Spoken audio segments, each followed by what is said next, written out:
Kami bersyukur untuk undangan-Mu, untuk kami boleh beribadah bersama, memuji memuliakan nama-Mu dan menyerukan doa syafaat kami. Kami bersyukur juga di dalam undangan-Mu kami menjadi keluarga kerajaan Allah yang berfellowship bersama di dalam kasih. Sebagaimana kami dikasihi dan mengasihi Allah, demikian kami juga saling mengasihi sebagai keluarga kerajaan Allah di tempat ini. Terpujilah Engkau ya Tuhan. Dan di dalam anugerah yang begitu besar, Tuhan menyediakan kami rahmat anugerah kebenaran firman Tuhan yang akan Tuhan nyatakan kepada kami pada saat ini. Kami serahkan hamba-Mu yang memberitakan, kami serahkan setiap kami.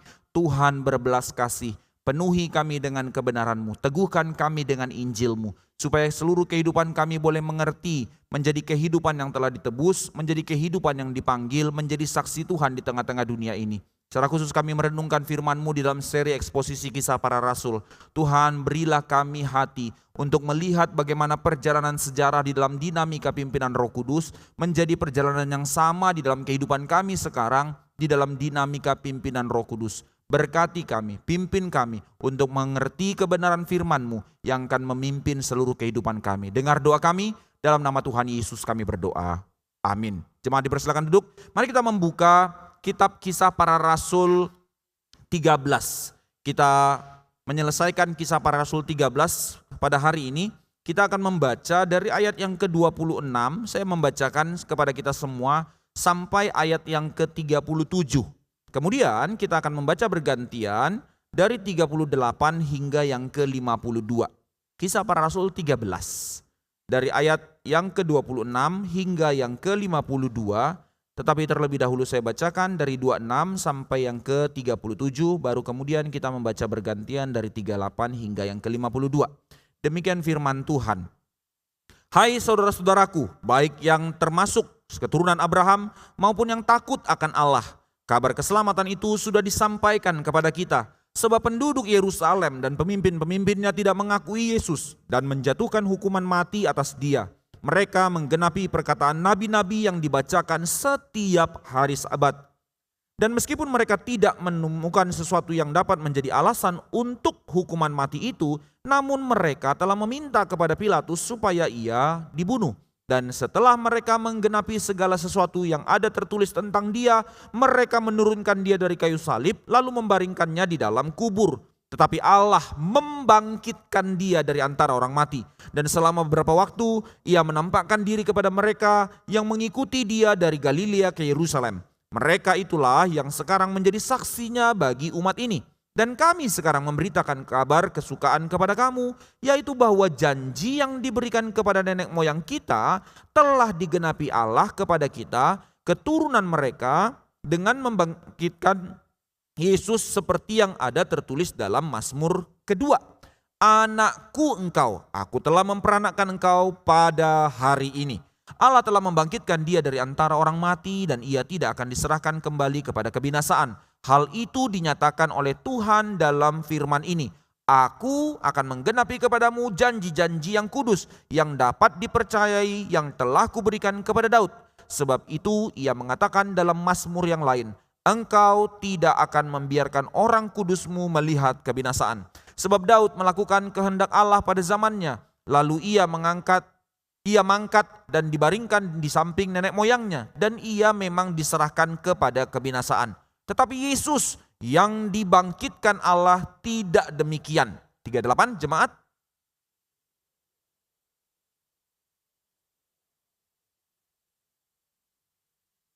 Dan di dalam Dialah setiap orang yang percaya memperoleh pembebasan dari segala dosa yang tidak dapat kamu peroleh dari hukum Musa.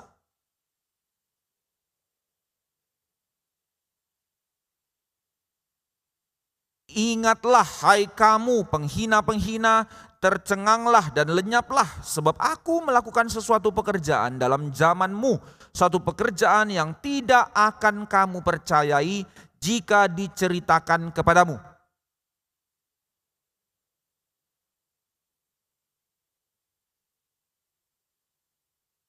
Setelah selesai ibadah, banyak orang Yahudi dan penganut-penganut agama Yahudi yang takut akan Allah mengikuti Paulus dan Barnabas. Kedua rasul itu mengajar mereka dan menasihati supaya mereka tetap hidup di dalam kasih karunia Allah.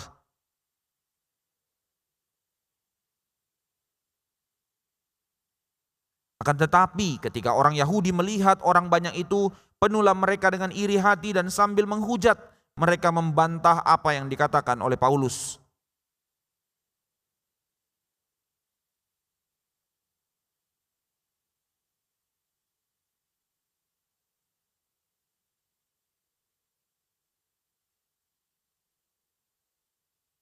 Sebab inilah yang diperintahkan kepada kami.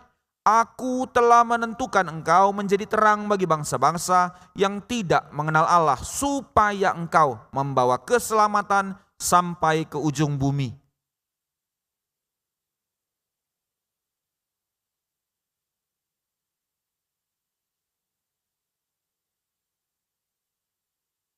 Lalu firman Tuhan disiarkan di seluruh daerah itu.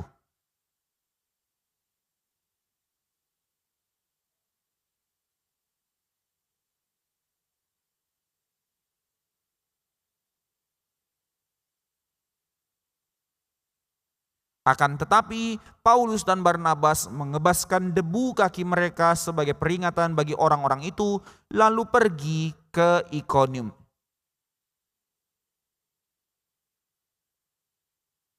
Nah, sekarang kita melanjutkan pembahasan kita dari khotbah perdananya Petrus di dalam perjalanan misi yang pertama. Tuhan telah membangkitkan dia untuk menjadi rasul bersama dengan Barnabas, pergi untuk pengabaran Injil, bahkan sekarang penginjilan itu diberitakan kepada orang-orang non-Yahudi. Maka masuklah mereka dari kota ke kota berkeliling, lalu dia mulai memberitakan Injil. Maka hal yang pertama yang kita perhatikan Bapak Ibu sekalian, bahwa Tuhan di dalam hal ini kita melihat pengabaran Injil itu sedang terjadi peristiwa apa?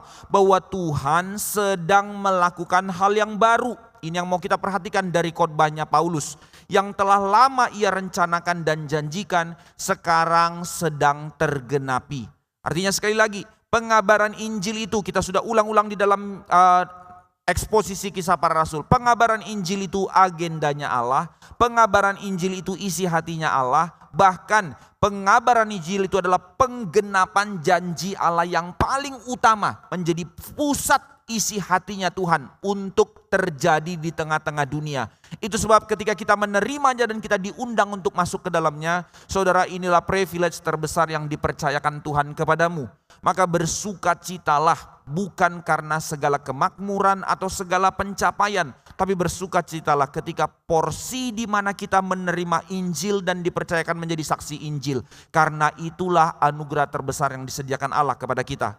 Demikianlah Paulus mengerti akan hal ini. Dahulu dia mengerti seluruh perjanjian lama, tetapi di dalam satu keberadaan yang tidak sama sekali mengerti bahwa seluruh rahasianya ada di dalam Kristus. Tapi ketika dia menemukan berita itu di dalam Kristus, dia menemukan sukacita dan dia menyadari panggilannya untuk menjadi seorang rasul, untuk mengkabarkan Injil. Maka dia pun menyadari setting ini, bahwa yang sedang dikerjakannya di dalam misi pelayanannya, bahwa dia tahu bukan dia yang bekerja, tapi Roh Kudus yang bekerja di dalam dia untuk menggenapi apa yang Tuhan rencanakan. Sekali lagi, apa itu? Bahwa Tuhan sedang melakukan hal yang baru, bahwa yang telah lama ia rencanakan sekarang digenapi. Yang telah lama dia janjikan sekarang digenapi. Apa itu? Mari kita memperhatikan. Maka di dalam hal ini kita boleh melihat berita ini terlalu besar dan menjadi berita yang menentukan seluruh zaman. Di dalam eksposisi sebelumnya kita sudah melihat, saudara, bagaimana pengabaran Injil dari start kenaikan Yesus dan Roh Kudus turun. Inilah satu movement pertama di dunia yang ekspansi ke seluruh dunia. Pengabaran Injillah satu kali pertama konsep agama yang tidak lokalan dan mengubah paradigma dunia untuk melihat bukan agama sebagai satu eksistensi tentang saya dengan Tuhan saya saja, tetapi sebuah keberadaan di mana penebusan menghadirkan kerajaan Allah dan mengembangkan seluruh keberadaan bumi ini menjadi shalom, menjadi kemuliaan. Maka itu sebab tidak ada kemajuan di dalam teknologi, tidak ada kemajuan di dalam peradaban zaman jika tidak ada benih Injil. Tidak ada kemajuan zaman yang kita nikmati sekarang jika tidak ada reformasi 500 tahun yang lalu membangunkan kembali kepada Injil. Itu sebab sekali lagi berita Injil itu terlalu besar. Apanya yang besar? Pokoknya Yesus mati, lalu menebus dosa, lalu saya selamat. Ya sudah, apanya yang besar? Saudara, jika kita mengerti Injil dengan cara yang seperti itu, itulah tanda kita telah mereduksi berita ini. Sesungguh-sungguhnya berita tentang kematian dan kebangkitan Kristus berdampak untuk seluruh alam semesta. Menjadi satu pekerjaan yang mengubahkan seluruh alam semesta. Itu sebab berita ini terlalu besar, dan di dalam kematian dan kebangkitan Yesuslah seluruh arah zaman diubahkan. Maka yang pertama, bahwa kita melihat Sang Mesias yang dijanjikan itu telah datang. Dan minggu lalu kita sudah membahas ini, bagaimana melihat setting dari Mesir menuju Golgota, dari rahasia yang dijanjikan oleh Allah tergenapi di atas kayu salib di Golgota. Dengan cara loss solution, dengan cara Yesus kalah dan kalah, terhina dan mati di atas kayu salib. Justru dia menyatakan dan menggenapi janji kekal Allah. Di atas salib itulah seluruh tuntutan murka Allah telah digenapi, dan seluruh kasih Allah dicurahkan kepada kita. Kita mendapatkan keselamatan. Inilah berita salib itu, dengan Kristus menggenapinya. Dan yang kedua, di dalam khotbah ini kita boleh mengerti setting inilah yang diberitakan oleh Paulus, bahwa Paulus mengatakan dia berfokus kepada berita kebangkitan menjadi berita pengharapan. Bahwa berita kebangkitan adalah peristiwa yang sangat besar. Mengapa? Karena di dalam Yesus yang telah bangkitlah, maka ciptaan baru telah dimulai. Maka Paulus boleh mengerti di dalam seluruh rangkuman yang sebelum kita melihat khotbah ini, khotbah yang sangat panjang ini, setting yang mau disampaikan Paulus adalah apa? Pertama, dia berfokus di dalam bagian kedua setelah dia bicara tentang Mesir dan sampai ke Golgota. Dari Golgota, dari ayat 26 yang kita baca tadi sampai kepada bagian akhir, maka lebih dari 3/4 khotbahnya berfokus kepada berita kebangkitan. Apa yang mau ditekankan oleh Paulus? Di dalam kebangkitan, maka ciptaan baru telah dimulai. Setiap pribadi mengalami keselamatan, mengalami ciptaan baru. Dan dunia pun di dalam ciptaan baru, di dalam tatanan yang baru. Bahwa sekarang manusia di tengah-tengah bumi yang telah rusak di dalam dosa, tetapi di dalam penebusan Kristus, dia telah menebus kita, dan tidak hanya menebus kita, tapi menebus alam ciptaannya. Bahwa dia dengan rela di tengah-tengah bumi yang telah rusak oleh keberdosaan manusia, dengan kasihnya yang begitu besar dia menegakkan kerajaannya di muka bumi. Inilah yang disebut dengan zaman baru itu. Maka inilah yang disebut dengan ciptaan baru itu. Jadi sejak kapan disebut zaman baru, atau dengan istilah lain di dalam kitab Wahyu dikatakan ini adalah periode zaman akhir. Saudara harus bedakan ya, di dalam konsep iman Kristen kita mengerti ada akhir zaman, ada zaman akhir. Maka akhir zaman itu satu peristiwa momentum di dalam kedatangan Kristus yang kedua, itulah yang disebut menjadi akhir zaman. Kristus datang di dalam penghakimannya, di dalam kedatangan yang kedua. Akan tetapi dari kedatangan Kristus yang pertama lalu dia bangkit sampai kepada kedatangan Kristus yang kedua, ini disebut sebagai zaman baru, ini disebut sebagai zaman akhir. Jadi kalau kita nanti mengerti di dalam kitab Wahyu, kita nggak bahas sekarang, untuk mengerti yang disebut dengan kerajaan 1000 tahun. Itu bukan literal tentang ada satu peristiwa waktu nanti 1000 tahun, premil, postmil dan segala macam. Oh nanti sebelum Yesus datang kedua kali akan ada masa benar-benar 1000 tahun. Periode di mana iblis akan menggocoh dan segala macam. Setelah digocoh semua baru nanti Yesus datang setelah 1000 tahun. Atau Yesus datang kedua kali, setelah itu baru 1000 tahun terjadi sebuah peristiwa. Baru nanti selesai bumi yang baru, Yerusalem baru datang. Nah ini namanya premil, postmil dan segala macam. Tetapi kita di dalam teologi reform percaya amilenial. Kita tidak melihat itu sebagai 1000 tahun kapan. Tetapi itu konsep kesempurnaan. Kata 1000, 10, 10 menjadi satu tanda kesempurnaan kegenapan. Dari Kristus bangkit, naik ke sorga, kerajaan Allah didirikan, sampai kedatangan Kristus yang kedua, inilah masa 1000 tahun itu, inilah yang disebut zaman baru itu, inilah yang disebut zaman akhir itu. di mana sebenarnya di tengah-tengah segala keberadaan yang sulit kita ngerti, yang sulit kita terima, di tengah-tengah segala keberadaan dosa sepertinya begitu besar di dalam keberadaan manusia, di tengah-tengah sepertinya si iblis menjadi berkuasa atas realitas zaman yang kita hadapi sekarang, tetapi Kristus telah mengatakan tidak, bahwa Kristus telah menang, kerajaannya telah dinyatakan di muka bumi ini, dan kita menjadi bagian dari keluarga kerajaan itu. Itu sebab sekali lagi, berita Injil terlalu besar. Karena di dalam kebangkitannya, ciptaan baru itu telah dimulai, nanti disempurnakan di dalam kedatangan Kristus yang kedua. Zaman akhir itu telah dimulai, bahwa sekarang di tengah zaman akhir ini, bukan iblis yang berkuasa, tapi Kristus yang berkuasa. Saudara perhatikan, ini menjadi penghiburan bagi kita. Tak kala banyak hal yang sulit untuk kita jalankan. Banyak hal yang sulit untuk kita terima dalam seluruh realita problematika dalam hidup kita. Tetapi ketahuilah di dalam segala kesulitan itu, kalau kita benar-benar menyadari kita menjadi bagian dari keluarga kerajaan Allah, dan panggilan kita adalah menyatakan kerajaan Allah di muka bumi ini. Sesusah apapun langkahmu,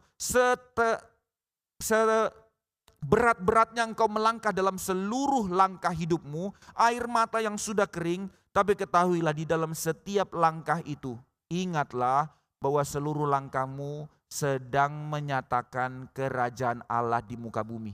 Maka dunia tidak melihat kerajaan Allah dari power yang kau miliki, dari kemuliaan harta yang kau miliki, tapi dari kesaksian kehidupan yang kau jalani. Di dalam langkahmu ada kekudusan, di dalam langkahmu ada terang firman, di dalam langkahmu ada kesadaran bergumul dengan Tuhan dan memancarkan kasih Tuhan.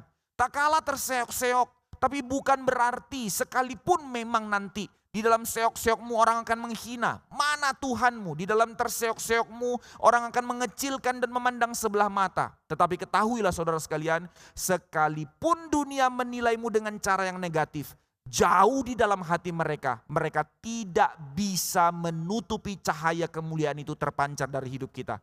Inilah yang disebut ciptaan baru itu. Inilah yang disebut zaman baru itu. Inilah yang disebut calling yang begitu mulia itu di dalam berita Injil yang disetting Allah dalam kehidupan kita. Terlalu berharga, terlalu besar, terlalu mulia.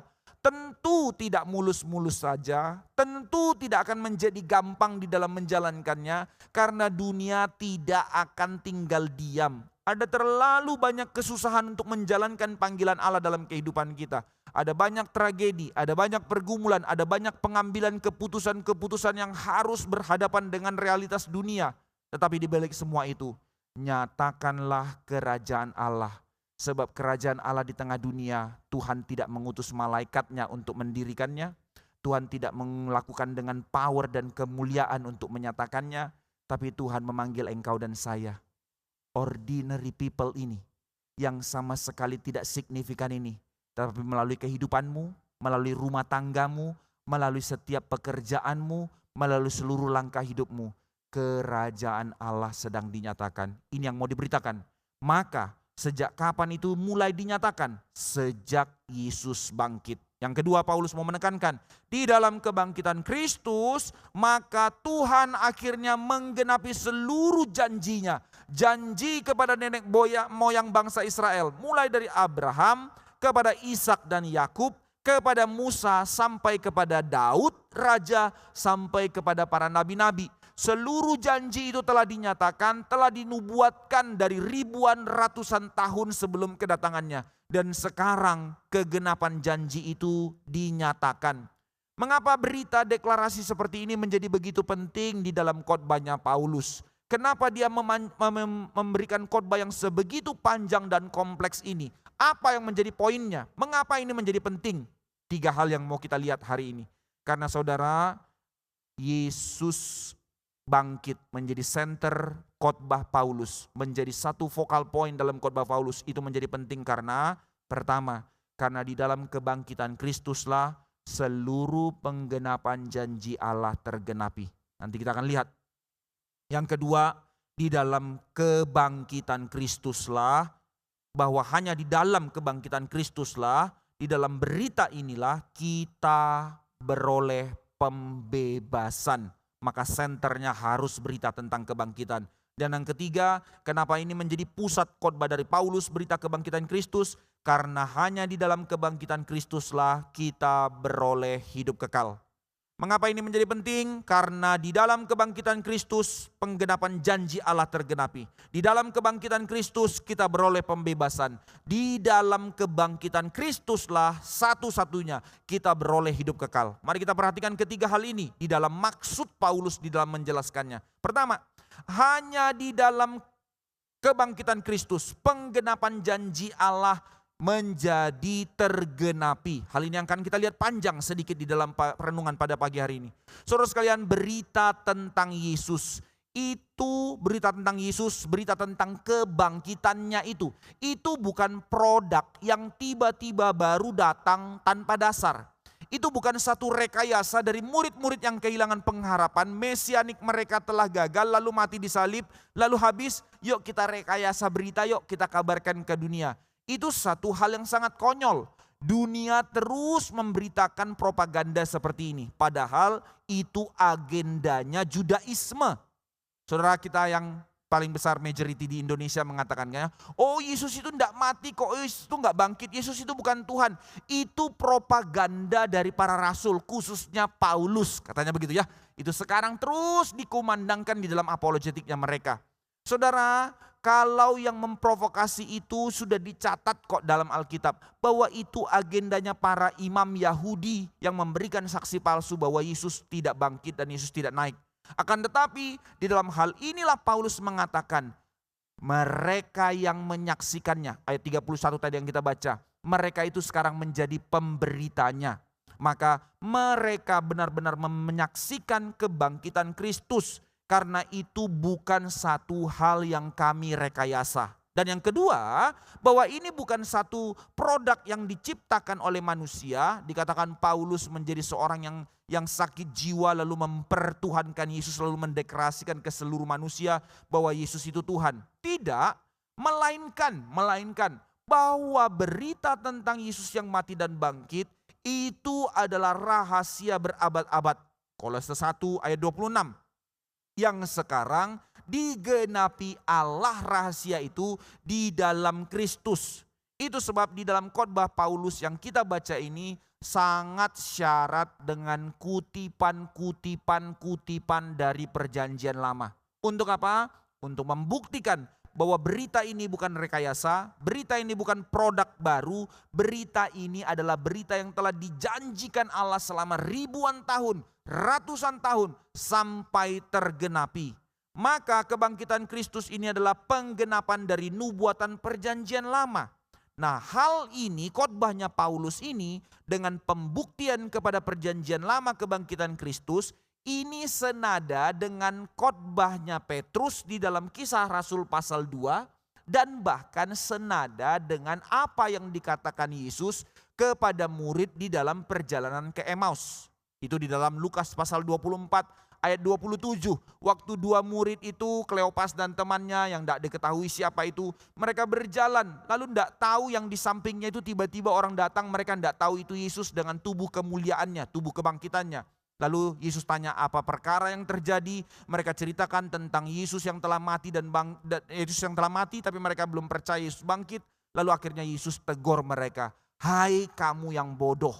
Lalu Yesus dikatakan di dalam ayat 27, mengajarkan kepada mereka berita tentang Dia, mulai dari kitab Musa sampai kepada kitab nabi-nabi.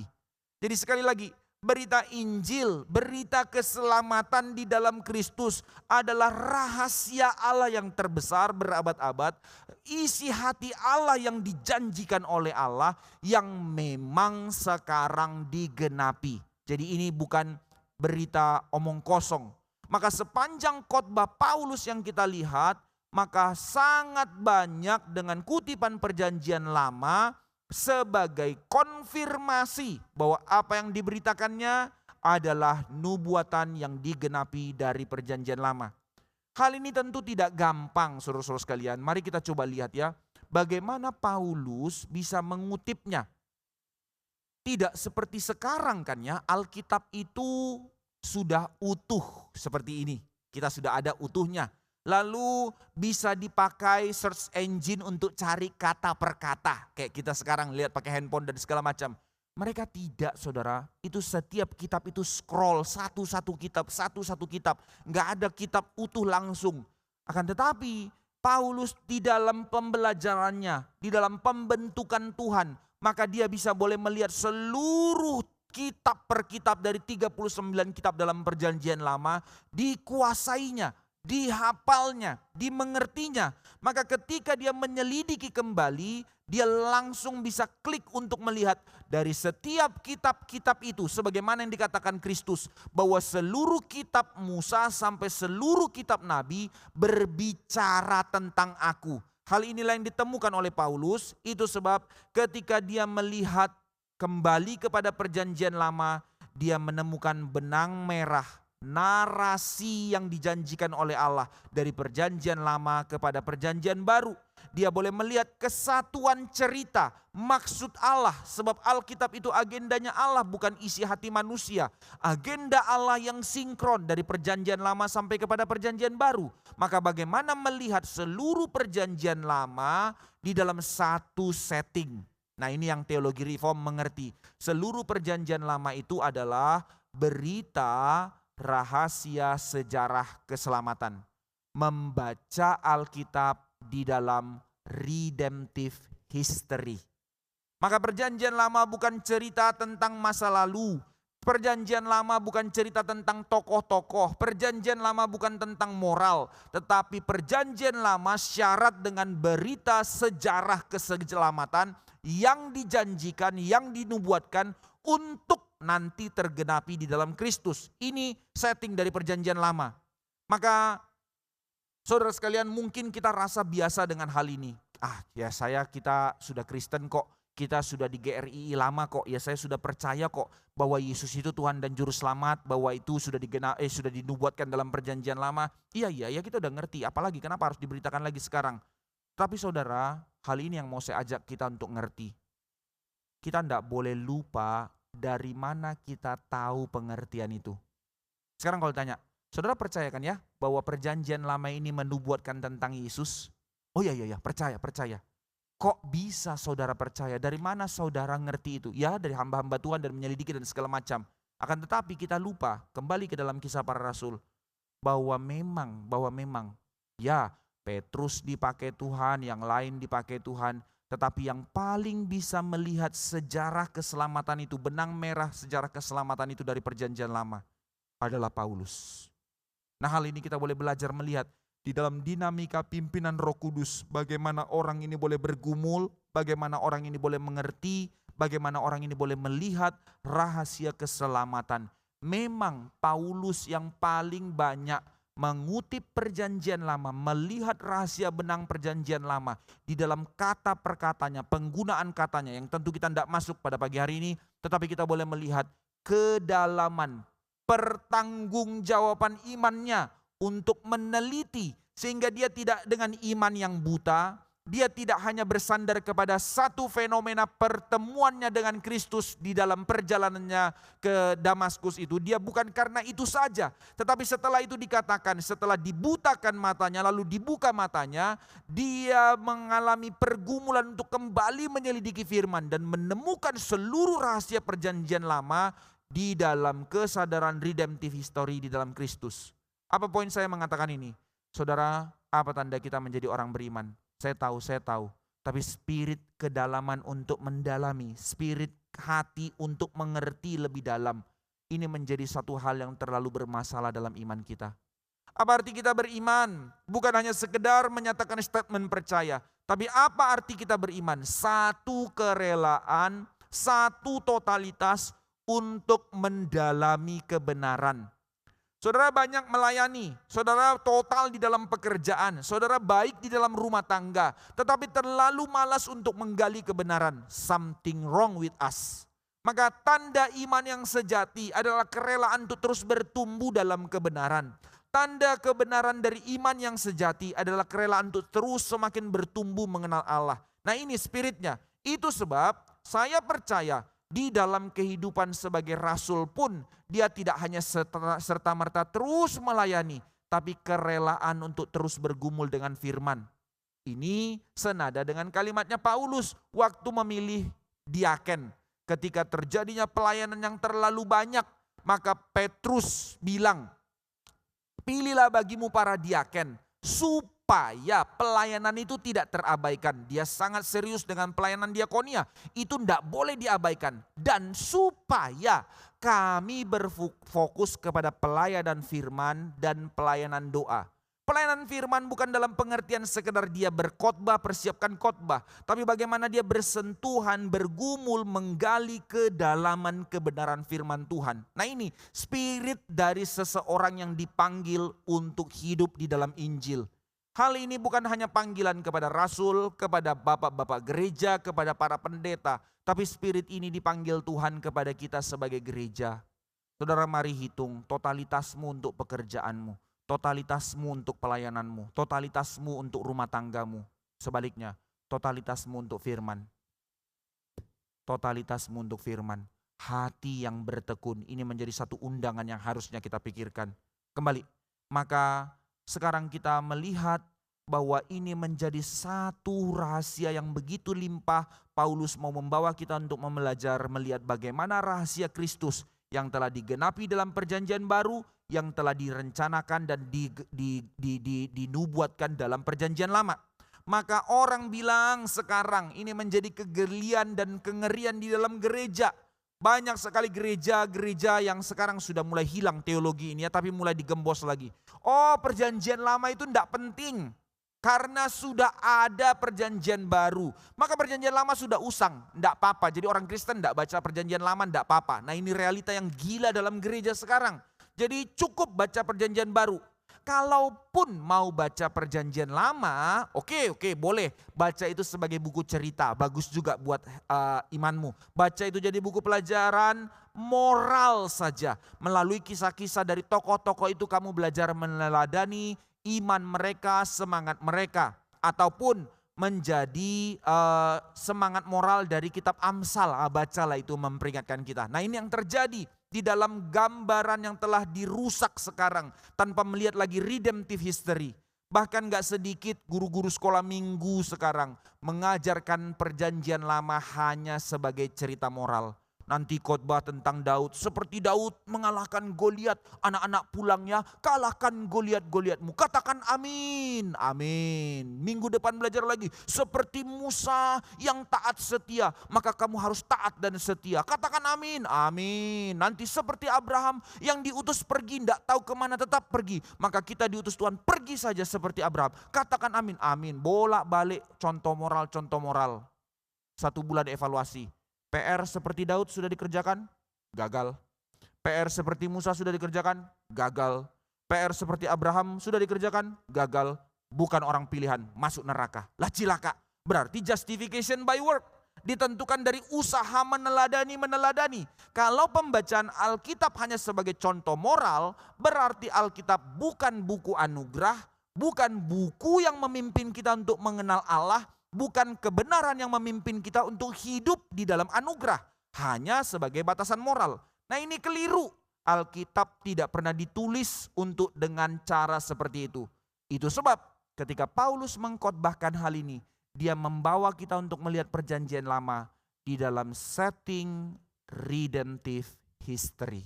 Di dalam setting sejarah keselamatan. Maka kita tidak akan pernah benar-benar bisa mengerti perjanjian baru kalau tidak melihat perjanjian lama. Kita tidak akan pernah benar-benar serius memandang pengorbanan Kristus, karya Kristus di perjanjian baru, kalau kita tidak melihat itu dalam rancangan narasi nubuatan yang dikatakan dalam perjanjian lama. Kita hanya take it for granted. Kucuk-kucuk tiba, Yesus datang menyelamatkan. Tapi benang merahnya, setting yang disiapkan Tuhan di dalam perjalanan ribuan tahun perjanjian lama itu kita tidak lihat.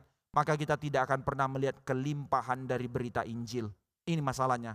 Maka selain itu saudara-saudara sekalian, di sini kita boleh melihat keseriusan Paulus mengajak kita mengerti rahasia kebangkitan Kristus dari perjanjian lama. Maka seluruh khotbahnya menarik benang merah yang sangat kental dengan perjanjian lama. Kalau kita melihat footnote di dalam Alkitab, nggak ada di dalam handphone ya. Kalau di dalam Alkitab cetak, mulai dari Kisah Para Rasul 13 dari ayat 13, kalau kita lihat di bawah itu semua footnote merujuk kepada perjanjian lama. Baik narasinya kisah dari Mesir, dia ambil dari kitab Musa, kitab perjalanan dari Yosua, dia ambil dari kitab Hakim-Hakim, dia ambil semua narasi itu.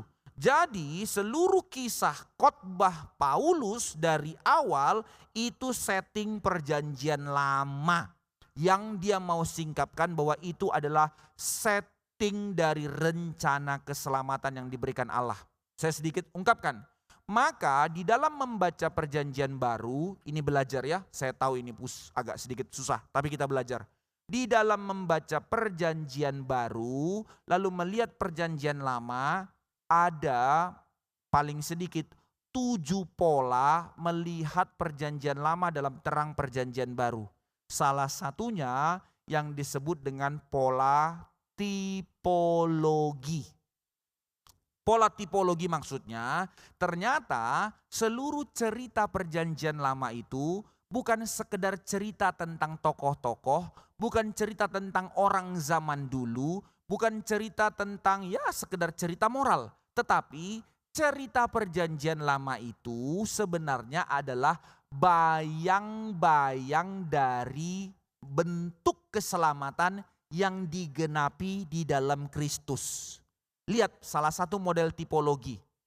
Contohnya adalah satu bangsa yaitu bangsa Israel yang mereka tertindas di Mesir, lalu dibangkitkan seorang bayang-bayang juru selamat, tipologi dari juru selamat yaitu Musa yang akan dipakai untuk membebaskan mereka keluar dari Mesir untuk dibawa ke tanah perjanjian. Kan ini cerita perjanjian lama ya. Mereka tertindas, lalu datang Musa, bebaskan Israel, bawa ke tanah perjanjian. Saudara lihat setting ini setting keselamatan. Adalah sekumpulan manusia, banyak orang yang sekarang di dalam perbudakan. Perbudakan apa? Di dalam perbudakan dosa. Kita tertindas di dalam keberdosaan itu. Kita diperbudak oleh keberadaan dosa itu. Maka Mesias yang sesungguhnya, tadi Musa hanya bayang-bayang dari Mesias karena dia juga memiliki kegagalan. Tapi Mesias yang sesungguhnya ini adalah yang sempurna, yang tak bercacat celah, datang untuk membebaskan kita dari perbudakan dosa untuk masuk ke dalam covenant perjanjian untuk akan tinggal bersama-sama dengan Kristus di bumi baru Yerusalem baru. Lihat settingnya. Setting perjalanan Israel ketika mereka keluar dari Mesir berputar-putar di dalam gurun pasir itu. Kenapa tidak langsung masuk saja ke tanah perjanjiannya? Maka di sini yang namanya setting pembentukan, setting pemurnian. Melepaskan Israel dari Mesir itu satu hal, tapi melepaskan Mesir dari kepala Israel itu lain hal lagi. Pola yang sama. Melepaskan kita dari perbudakan dosa itu satu hal. Kristus telah memerdekakan kita. Dia telah menebus kita. Tapi mengeluarkan mentalitas dosa dari pikiran kita. Ini satu proses yang sekarang dikerjakan oleh Allah Roh Kudus. Sampai terus mengalami pemurnian. Untuk dibentuk menjadi segambar dengan Kristus. Sampai akhir hidup akhirnya kita bertemu muka dengan dia. Lihat bayang-bayangnya. Nah, pola inilah sebenarnya yang disetting di dalam redemptive history, sejarah keselamatan. Konsep inilah sebenarnya yang mau dikhotbahkan Paulus. Jemaat sekalian, pandanglah janji itu. Seluruh pola itu sudah dikatakan oleh Allah dalam perjanjian lama. Tapi kamu tidak lihat. Maka Paulus mengatakan, sudah diberitakan kepada nenek moyangmu. Tetap kamu keras hati. Bahkan dikatakan tadi, cerita itu dari kitab para nabi sudah dibacakan bahwa Yesus akan dimatikan. Tapi mereka tidak mau dengar. Dan bahkan mereka tidak sadar. Mereka menggenapi nubuatan itu, kata Paulus tadi. Di mana mereka menggenapi?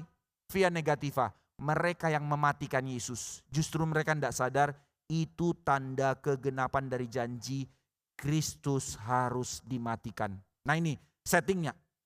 Maka dalam hal ini secara ringkas saya juga menunjukkan bahwa ada 6 kutipan paling tidak dari kitab Perjanjian Lama yang disampaikan oleh Paulus dari ceritanya seluruhnya merajuk kepada Perjanjian Lama, tapi ada khusus kutipan-kutipan dari Perjanjian Lama yang dinyatakannya di dalam khotbahnya. Lihat, dia ambil dari sini, dia ambil dari sini. Ini bukan asal cocokologi kutip-kutip.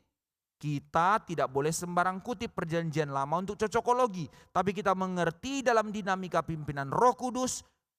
Roh Kudus menyingkapkan hal itu kepada Paulus untuk melihat seluruh penggenapan janji itu dari Perjanjian Lama. Apa kutipannya? Dari Kisah Para Rasul 13 ayat 22, itu rujukan dari 1 Samuel 13 ayat 14. Apa yang mau ditekankan Paulus di dalam khotbah itu? Bahwa Yesus adalah keturunan dari Daud, bahwa Yesus adalah raja yang berkenan di hati Allah seperti Daud, the man after God own heart. Kisah Para Rasul 13 ayat 33, kutipan dari Mazmur 2 ayat 7. Mau menekankan apa? Bahwa Yesus bukan hanya keturunan Daud menurut daging, tetapi dalam deklarasi itu Paulus menyingkapkan kepada mereka bahwa Yesus adalah putra Allah yang dinyatakan dengan kuasa kebangkitan. This is the day, penekanan kalimat itu. Lalu ayat 34, kutipan dari Yesaya pasal 53 ayat 3. Janji Allah kepada Daud ternyata tidak berhenti kepada raja-raja penerus Daud, raja-raja Israel. Tetapi sesungguhnya menemukan penggenapan final dari janji Allah kepada Daud itu ada di dalam Kristus yang datang sebagai raja kekal yang bangkit dari kematian. Maka disingkapkannya, Daud sebagai raja tapi dia harus diberikan kepada kebinasaan. Tetapi Kristus raja yang tidak binasa karena dia bangkit mengalahkan kuasa kematian. Ayat 35, kutipan dari Mazmur 60 ayat 10. Bahwa kebangkitan Yesus adalah penggenapan janji Allah yang sangat unik untuk kita umat kudusnya. Kenapa dikatakan demikian? Karena Yesus adalah Sang Mesias yang tidak dikuasai oleh maut. Ini penekanan Mazmur 60 ayat 10. Di dalam Yesus dan hanya di dalam Yesus kita beroleh pembebasan yang tidak dapat diperoleh dari hukum Musa. Itu ditekankan di dalam bagian akhir ayat yang ke-35. Lalu di dalam masih bagian yang sama, seterusnya kutipan dari kitab Habakuk pasal 1 ayat yang ke-5, pasal ayat 41. Kisah Para Rasul 13 ayat 41, kutipan dari Habakuk pasal 1 ayat 5. Apa yang dikatakan di situ? Bahwa sebagaimana dulu Habakuk memberi peringatan kepada Israel akan penghakiman Allah, demikian sekarang di dalam kutipan ini Paulus menekankan peringatan kepada kamu yang menolak berita Injil akan menerima penghakiman Allah. Jadi narasi kitab Habakuk adalah peringatan yang diberikan juga kepada kita sekarang, yang mengeraskan hati tidak percaya kepada janji Allah, yaitu dalam Injil, maka engkau akan beroleh kebinasaan. Sebab hanya Injil yang adalah karya Allah yang ajaib yang dapat menyelamatkan kita. Sekali lagi, ini rahasia keselamatan yang sudah kita miliki itu. Semakin dalam kita lihat, itu sudah dinubuatkan dan dijanjikan. Dan yang terakhir, Kisah Para Rasul 13 ayat 47 yang tadi kita baca adalah kutipan dari Yesaya 55 ayat 4. Apa yang ditekankan di situ? Nah, ini menjadi tema kita minggu ini. Bahwa para rasul, bahkan sebenarnya kita, adalah orang-orang yang dipanggil untuk menjadi saksi Kristus, bukan hanya kepada orang Yahudi, tetapi kepada seluruh bangsa.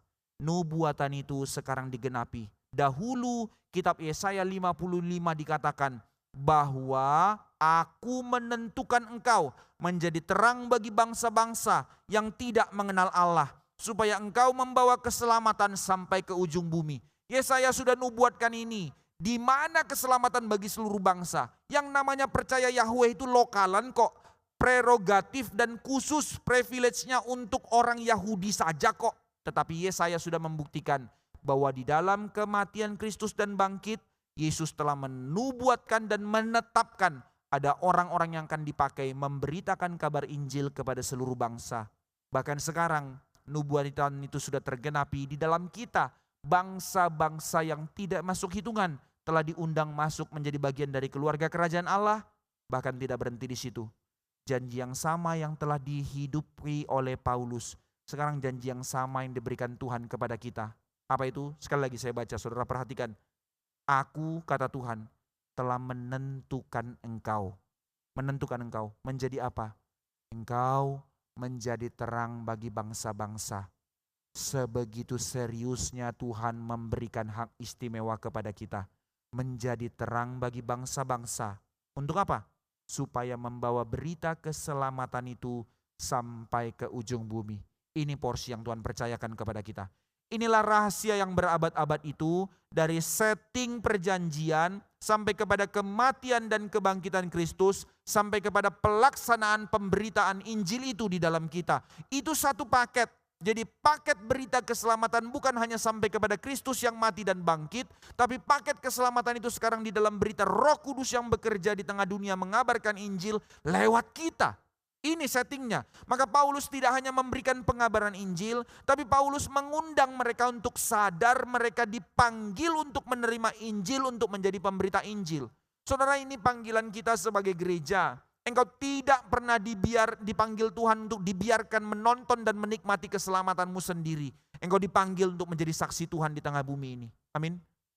Maka jangan tunda, jangan berdiam, jangan menjadi malas, jangan biarkan sejuta alasan itu mengunci pikiran kita. Mari bertumbuh dan belajar, mari memberi diri dipimpin oleh Roh Kudus untuk menjadi saksi Tuhan. Kedua, apa yang menjadi perenungan bagi kita pada hari ini? Bahwa di dalam kebangkitan Kristus kita beroleh pembebasan. Ayat 26 tadi dikatakan, saya bacakan sekali lagi ya. Apa kata Paulus? Ada kata yang menarik di situ. Hai saudara-saudaraku, baik yang termasuk keturunan Abraham maupun yang takut akan Allah. Loh, kok dipisahkan dua orang kayak gini? Itu dua golongan. Yang dikatakan keturunan langsung Abraham itu orang Yahudi, yang dikatakan orang yang takut akan Allah itu orang-orang yang non-Yahudi yang mau masuk ke dalam keagamaan Yahudi. Nah, jadi ada dua jenis. Artinya dua kelompok ini mewakili dua jenis manusia. Satu bangsa dari kaum bangsa Israel, yang satu lagi mewakili seluruh bangsa di dunia. Sekarang mereka duduk bersama mendengarkan Injil. Ini terobosan dari kabar baik itu. Inilah terobosan dari Injil itu. Bahwa Injil sekarang menjadi berita kabar baik bagi seluruh bangsa. Saudara, inilah berita keselamatan itu. Berita yang tidak memaksakan kita untuk berkiblat kepada satu suku bangsa tertentu. Berita yang tidak mengkiblatkan kita kepada satu etnik tertentu. Tapi berita yang membawa kita kepada satu pribadi yang sejati, yaitu Kristus. Menjadi Kristen kita tidak harus ke Yahudi-Yahudian. Menjadi Kristen kita tidak harus mengikuti ritual-ritual tertentu dengan ornamen-ornamen tertentu. Tetapi menjadi Kristen berarti hidup penuh di dalam Kristus, dalam pimpinan Roh Kudus. Maka itu yang disebab dikatakan Yesus kepada perempuan Samaria. Ketika engkau menjadi percaya, engkau menjadi penyembah-penyembah di dalam roh dan kebenaran. Bukan tertentu di dalam gunung tertentu kepada tempat tertentu. Makanya hal yang paling bodoh yang sekarang dijual oleh pendeta-pendeta palsu. Nanti kalau kamu sudah percaya, supaya lebih afdol, saya bawa ke Israel ya, nanti dibaptis di sungai Yordan. Aduh, bodohnya. Kenapa dengan setting seperti ini lagi, yang seperti kanak-kanak seperti ini yang terus diajarkan? Paulus sudah bilang berita itu kepada seluruh bangsa, tidak terbatas oleh ras, tidak terbatas suku bangsa maupun status sosial, dan tidak terbatas kepada satu tempat tertentu seperti menjadi satu hal yang mistis dan segala macamnya.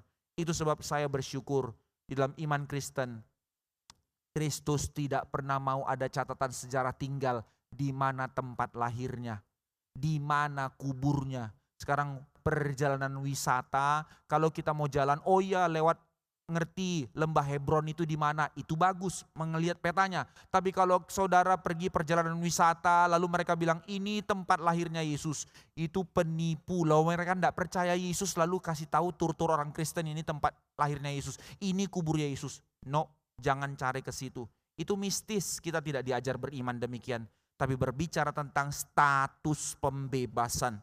Maka berita yang dari awal diberikan kepada satu keluarga, yaitu Abraham. Diteruskan kepada satu bangsa, yaitu bangsa Israel. Sekarang dalam penggenapannya telah diteruskan dan digenapi kepada seluruh bangsa yang akan menerima pembebasan dari dosa oleh karena penebusan Kristus. Maka ayat 38 dikatakan, hanya dalam berita itulah kita beroleh pengampunan dari dosa. Tidak ada jalan lain. Tidak ada berita lain yang membawa kita kepada kebebasan. Hanya di dalam Kristus kita dibebaskan. Siapa kita? Kepada seluruh bangsa yang mendengar Injil dan menjadi orang percaya. Dan di dalam kebangkitan Kristuslah akan menjadi berita yang memperbaharui kita, menyembuhkan kita, mengubahkan kita, dan tidak hanya kita. Di dalam kebangkitan Kristus, Dia memperbaharui, Dia menyembuhkan, Dia mengubah seluruh alam semesta yang telah diciptakannya menjadi satu setting dan tatanan baru. Tatanan kerajaan Allah. Ini misi kebangkitan. Bahwa Kristus datang membawa dunia baru turun ke bumi. Sorga turun ke bumi. Yaitu kita telah mendapatkan pengampunan dari dosa dan telah diterima menjadi bagian dari keluarga kerajaan Allah, telah diadopsi menjadi anak-anak Allah untuk boleh berseru kepada Allah sebagai Bapa kita. Ini privilege-nya. Maka inilah iman itu, ini yang mau disingkapkan oleh Paulus. Arti kita dibebaskan dari dosa bukan hanya sekedar percaya Yesus untuk mendapatkan satu tempat tertentu, tapi menjadi konfirmasi bahwa saya telah disucikan, saya telah ditebus, saya telah menjadi bagian dari kerajaan Allah, saya menjadi keluarga kerajaan Allah yang menyatakan kemuliaan Allah di bumi. Itu arti keselamatan, itulah iman percaya kita. Maka saudara-saudara sekalian, maksud dari khotbah ini Paulus mau kasih tahu, iman yang sejati bukan hanya sebuah statement dari mulut, melainkan apa arti saya beriman, apa arti saya telah dibebaskan dari dosa, apa arti kuasa kebangkitan Kristus bekerja dalam saya, apa arti Roh Kudus melahirbarukan saya. Berarti apa? Iman yang sejati berbicara tentang totalitas hidupmu dan hidupku yang dipercayakan, dipersembahkan kepada Allah. Itu iman. Saudara, jika hari ini engkau ditanya, apa tanda engkau beriman kepada Kristus? Saya percaya Dia sebagai Tuhan dan Juru Selamatku. Saya percaya Yesus. Yudas pun percaya Yesus. Iblis pun percaya Yesus anak Allah, tapi binasa. Tapi apa arti engkau beriman? Totalitas hidupmu, sepenuh-penuhnya, pikiranmu, emosimu, pekerjaanmu, seluruh kehidupanmu, engkau persembahkan sepenuh-penuhnya untuk kemuliaan Allah, untuk menjadi kehidupan yang ditebus, untuk menjadi kehidupan yang dibentuk oleh Tuhan, untuk menjadi kehidupan yang dipimpin oleh Tuhan. Itulah arti iman yang sejati. Maka mari bertanya, mari bergumul, sudahkah engkau memiliki iman itu? Jika engkau tahu bahwa Kristus telah menebusmu, maukah engkau memiliki iman yang sejati itu? Di dalam kalimat lain Paulus berkata, apa tanda kita beriman sejati? Engkau telah di dalam Roh, maka engkau menjadi orang yang rela untuk dipimpin oleh Roh. Diselamatkan, kita telah dimateraikan oleh Roh Kudus. Tetapi setelah itu menjadi undangan untuk kita dipimpin oleh Roh Kudus. Menjadi orang yang beriman sejati, kerelaan memberi seluruh kehidupanmu secara total di hadapan Tuhan. Engkau rela mau ditebus. Tidak ada tempat-tempat yang dimana kau tidak mau tebus. Tuhan, engkau mau tebus aku. Aku mau sungguh-sungguh percaya kepadamu. Tapi urusan yang ini mengampuni orang itu, tidak usah sentuh yang ini Tuhan. Pokoknya aku kerjakan ini. Itu yang namanya menyimpan berhala yang tidak mau ditebus. Tuhan, engkau mau menebusku, terima kasih aku mau ditebus. Tapi urusan untuk melayani tidak ada waktu Tuhan. Aku serahkan semua, tapi melayani jangan. Ada banyak tembok-tembok yang kau simpan, di mana engkau tidak rela ditebus. Itu bukan iman. Engkau rela ditebus, engkau mau dibentuk secara total, engkau mau dipimpin oleh Tuhan. Ini iman. Maka berapa banyak orang percaya yang menjadi percaya sedemikian. Ini undangannya. Ketiga terakhir. Karena di dalam kebangkitan Kristus kita beroleh hidup kekal. Apa arti hidup kekal maksud Paulus di sini? Bahwa saudara sekalian, kita telah beroleh kepembenaran. Dan karena kita telah dibenarkan dengan anugerah, bukan karena perbuatan baik kita, bukan karena kontribusi kita, maka kita dibenarkan, kita diperlayakkan beroleh pengampunan. Telah dinyatakan benar menjadi anggota dari bagian keluarga kerajaan Allah. Dan sekarang kita hidup dari hidup yang telah ditebus untuk hidup bagi kerajaan Allah. Ini panggilan kita. Ini yang disebut orang-orang yang ditebus untuk beroleh hidup kekal. Di dalam Kristus kita juga beroleh kebangkitan. Karena Dia bangkit, maka kita bangkit bersama Dia. Ini bukan berita keabadian tanpa tubuh. Nah, ini banyak sekali di dalam korsletnya jemaat mula-mula di Korintus. Oh, apa namanya kita beroleh kebangkitan? Berarti kalau kita nanti mati, tubuh kita habis, jiwa kita naik, disitulah kita dapat keselamatan. Yaitu kita akan selama-lamanya dalam keabadian tanpa tubuh. Itu platonik, kita tidak memegang konsep itu. Justru di dalam kebangkitan Kristus kita akan diberikan tubuh yang baru. Tubuh yang telah disempurnakan untuk kelak bersama-sama dengan Kristus di bumi baru, Yerusalem baru. Akan tetapi saudara sekalian, poin ini yang mau saya simpulkan di bagian penutup. Ternyata maksud Paulus menekankan tentang kehidupan kekal bukan hanya nanti. Kapan kehidupan kekal itu kita terima? Nah ini, kata hidup kekal itu di dalam bagian terakhir bahwa dan semua orang yang ditentukan Allah untuk hidup kekal menjadi percaya. Bahwa semua orang yang telah ditentukan Allah untuk hidup di dalam zaman baru ini. Zaman akhir ini telah menjadi percaya. Jadi Paulus mau menekankan zaman baru ini adalah bagian dari setting hidup kekal yang Tuhan sudah sediakan. Perhatikan ya, saya kalimatkan dengan sederhana. Saudara, Kristus yang kedua, maka kita pun sekarang bukan menjadi orang yang duduk-duduk santai sampai Dia datang, tapi kita sedang menikmati kehidupan kekal itu sekarang. Maka jalankanlah seluruh kehidupanmu, sebab hidupmu yang telah ditebus adalah setting hidup kekal dalam rancangan Allah. Inilah Injil itu. Maka kita dipanggil untuk menerima dan menerimanya, dan juga dipanggil untuk menjadi pembawa berita itu kepada dunia, sehingga mereka pun beroleh keselamatan, dibebaskan dari dosa, menerima hidup kekal untuk menjadi alat kemuliaan Allah. Dan ingat saudara-saudara sekalian, karenanya warning, di dalam kehidupan yang demikian mulianya disediakan Allah kepadamu, engkau akan dibenci oleh dunia. Nah ini konsekuensi logis dari kita beriman kepada Allah. Dalam ayat 45 tadi dikatakan, orang-orang Yahudi itu melihat, maka penuhlah mereka dengan iri hati. Ini terjemahan yang kurang tepat. Tetapi dikatakan maka penuhlah mereka dengan semangat amarah dan geram untuk menghajar atau menganiaya orang Kristen. Itu sebab di dalam ayat 50 kita melihat mereka berusaha menghasut para pembesar untuk mengusir Paulus dan Barnabas.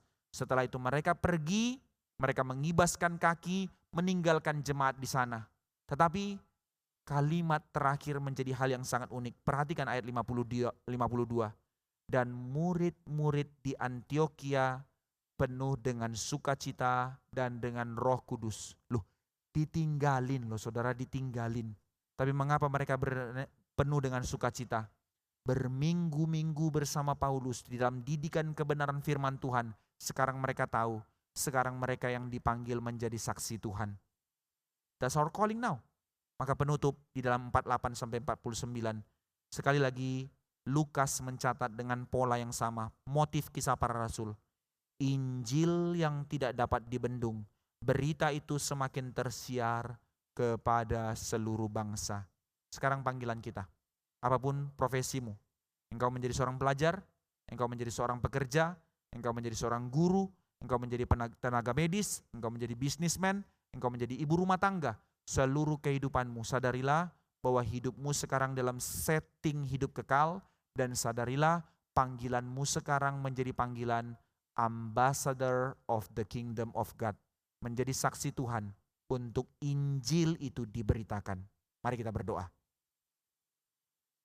Tuhan, sekali lagi beri kami hati yang diteguhkan untuk melangkahkan seluruh kehidupan kami menjadi kehidupan yang menjadi saksi Tuhan.